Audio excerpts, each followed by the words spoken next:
السلام عليكم ورحمة الله وبركاته.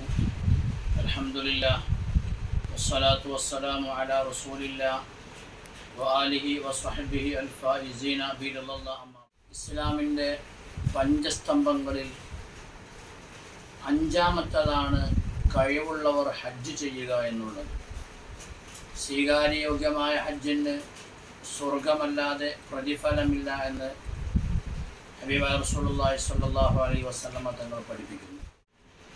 അശ്ലീലവും അധിക്ഷേപവും ഇല്ലാത്തതായ ഹജ്ജ് നിർവഹിച്ച ആളുകൾക്ക് ഉമ്മ പ്രസവിച്ച സമയത്ത് എത്രത്തോളം കുറ്റവിമുക്തനാണോ ആ രൂപത്തിൽ അവൻ കുറ്റവിമുക്തനാകുമെന്നും ഹബീബായ നബി സ്വല്ലല്ലാഹു അലൈഹി വസല്ലമ തങ്ങൾ പഠിപ്പിക്കുന്നു. ഒരു മുസ്ലിമായ മനുഷ്യൻ 5 നേരം മുന്നിട്ട് നിസ്കരിക്കുന്ന വിശുദ്ധമായ കഅബ, ആ കഅബയെ നേരിട്ട് കാണാൻ ആഗ്രഹമില്ലാത്തവർ ഉണ്ടാവില്ല. അങ്ങനെ ആഗ്രഹിക്കുന്ന ആളുകൾ അള്ളാഹുവിൻ്റെ വിളിക്ക് ഉത്തരം നൽകി ലബ്ബൈക് അല്ലാഹുമ്മ ലബ്ബൈക് ലബ്ബൈക ലാ ശരീക ലക ലബ്ബൈക് എന്ന് അള്ളാഹുവിൻ്റെ വിളിക്ക് ഉത്തരം നൽകി വിശുദ്ധ കഅബ തേടി പോകുന്ന അതിമഹത്തായ കർമ്മമാണ് വിശുദ്ധമായ ആരാധനകളിൽ നിന്ന് വ്യത്യസ്തമായി അവൻ്റെ ശരീരവും അവൻ്റെ സമ്പത്തും അവൻ്റെ ആരോഗ്യവും അവൻ്റെ മനസ്സും ഒരുപോലെ ഇതിനു വേണ്ടി സമർപ്പിക്കുന്ന പ്രധാനപ്പെട്ട കർമ്മമാണ് വിശുദ്ധമായ ഹജ്ജ്. ഇത് മക്കയിൽ ചെന്ന് ഒരു പ്രത്യേക സമയത്ത്, പ്രത്യേക ദിവസത്തിൽ, പ്രത്യേക മാസത്തിൽ, പ്രത്യേക രൂപത്തിൽ ചെയ്യേണ്ട അതിമഹത്തായ കർമ്മം. പ്രായപൂർത്തിയും ബുദ്ധിയുമുള്ള എല്ലാ മുഅ്മിനും അതുപോലെ ഹജ്ജിന് കഴിവുള്ള എല്ലാവർക്കും ഹജ്ജ് നിർബന്ധമാണ്. ഹജ്ജിന് കഴിവെന്ന് പറയുമ്പോൾ ശാരീരികമായി, സാമ്പത്തികമായി, വഴിയായി 3 രൂപത്തിലാണ് ഹജ്ജിൻ്റെ കഴിവുകൾ. സാമ്പത്തികമായി കഴിവുണ്ടാവുകയും അതുപോലെ തന്നെ അവൻ്റെ സാമ്പത്തികമായി അവന് അതിനുള്ള പ്രയാസമില്ലാതിരിക്കുകയും ശാരീരിക ആരോഗ്യമുണ്ടാവുകയും അതുപോലെ തന്നെ വഴി എന്ന് പറഞ്ഞതുകൊണ്ട് ഉദ്ദേശിക്കുന്നത് അവൻ്റെ യാത്രാ വഴികളായ എന്തൊക്കെ നിയമങ്ങളുണ്ടോ അതൊക്കെ അവൻ അനുകൂലമാവുകയും ചെയ്യുക എന്നുള്ളതാണ്. പ്രത്യേകമായി ശ്രദ്ധിക്കേണ്ടത് ഹജ്ജിൻ്റെ കർമ്മങ്ങളിൽ ഒന്നും ചൊല്ലുക എന്നത് പ്രധാനപ്പെട്ടവയല്ല.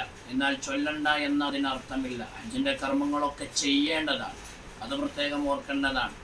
ചെയ്യേണ്ട സ്ഥലങ്ങളിൽ ചെയ്യേണ്ട രൂപത്തിൽ ചെയ്യേണ്ടവ ചെയ്യുക എന്നുള്ളതാണ്.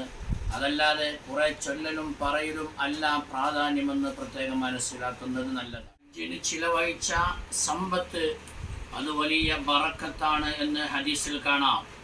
നിങ്ങൾ ഹജ്ജും ഉംറയും നിർവഹിക്കുക, അതിനുവേണ്ടി ചിലവഴിച്ച സമ്പത്ത് നിങ്ങൾക്ക് ബറക്കത്തായി തിരിച്ചു കിട്ടുമെന്ന് ഹദീസിൽ ഹബീബായ നബി സ്വല്ലല്ലാഹു അലൈഹി വസല്ലമ തങ്ങൾ പഠിപ്പിക്കുന്നുണ്ട്.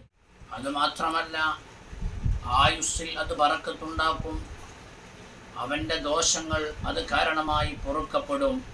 ഹബീബായ നബി സ്വല്ലല്ലാഹു അലൈഹി വസല്ലമ തങ്ങൾ പഠിപ്പിക്കുന്നു, ഹാജി എന്നുള്ള പേരിന് വേണ്ടിയാവരുത്, മറിച്ച് അള്ളാഹുവിൻ്റെ വിരുന്നുകാരായി അള്ളാഹുവിൻ്റെ വിളിക്ക് ഉത്തരം നൽകി നാളെ പാരത്രികമായ ലോകത്ത് അള്ളാഹുവിൻ്റെ സവിധത്തിൽ വലിയ സ്ഥാനം കിട്ടണം, ദുനിയാവിൽ വെച്ച് സ്ഥാനം കിട്ടണമെന്ന ആഗ്രഹത്തിലാവരുത് നമ്മുടെ ഹജ്ജുകൾ.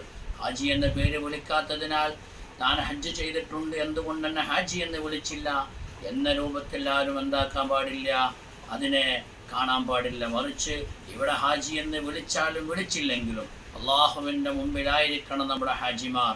അള്ളാഹു തആല അനുഗ്രഹിക്കട്ടെ.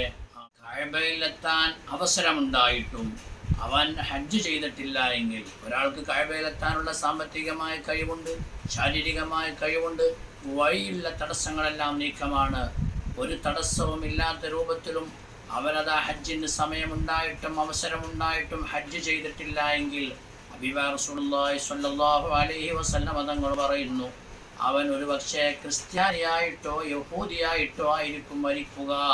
അള്ളാഹു നമ്മളെ കാത്തുരക്ഷിക്കട്ടെ. അതുകൊണ്ട് ഹജ്ജ് ചെയ്യാൻ പറ്റുന്നവർ, അതിന് കഴിവുള്ളവർ, സാമ്പത്തികമായി ശാരീരികമായി അതുപോലെ തന്നെ അവൻ്റെ വഴിക്ക് തടസ്സമൊന്നുമില്ലാത്ത രൂപത്തിലാണെങ്കിലും ഹജ്ജിനെ തൊട്ട് മാറി നിൽക്കരുത്. ഹജ്ജ് എല്ലാവരും ചെയ്യാൻ മനസ്സിലൊരു കൊതി വേണം. ഹബീബായ റസൂലുള്ളാഹി സ്വല്ലല്ലാഹു അലൈഹി വസല്ലമ തങ്ങൾ ഇത് പ്രത്യേകം ഓർമ്മപ്പെടുത്തുന്നു. അല്ലാഹു സുബ്ഹാനഹു വ തആല ഹജ്ജും ഉംറയും മഖബൂലും മബ്റൂറുമായ രൂപത്തിൽ ചെയ്യുവാനും റസൂലുള്ളാഹി സ്വല്ലല്ലാഹു അലൈഹി വസല്ലമ തങ്ങളുടെ ശറഫാക്കപ്പെട്ട ശരീരം മറവ് ചെയ്ത മദീന മുനവ്വറയിൽ ചെന്ന് അസ്സലാത്തു വസ്സലാമു അലൈക യാ സയ്യിദി യാ റസൂലല്ലാഹ് എന്ന് അവിടുത്തെ നേരിട്ട് സലാം പറയാനും നാഥൻ നമുക്ക് തൗഫീഖ് നൽകുമാറാവട്ടെ.